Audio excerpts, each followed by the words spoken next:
help me and the audience understand the word rape not being used in Texas. As I was researching, the word rape not used in Texas, used in other places. Is it the same kind of connotation? Because I was using that word and was corrected. And so, of course, in the spirit of education and awareness, could somebody on the panel talk a little bit about that? Well, the penal code uses the word sexual assault rather Okay. than rape. And so, I mean, if you're talking about it in terms of a criminal offense, the correct term for the criminal offense is sexual assault.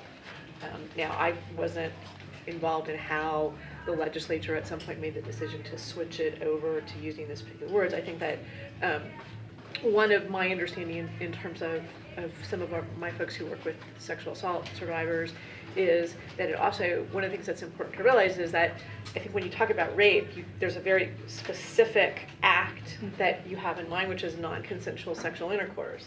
But you can be assaulted, sexually assaulted, without, using objects, using, using your fingers, using, God forbid, things like broom handles.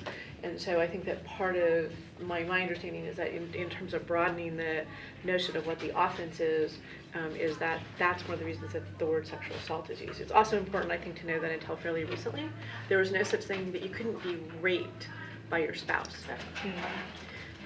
So I don't think it's a bad thing that we use the word sexual assault, because I think it's important for people to understand that you can be violated anytime you have non-consensual sexual touching. That's obviously offensive, it's illegal, and it's something that you need to be aware of, even if it doesn't fall into that traditional category of non-consensual sexual intercourse.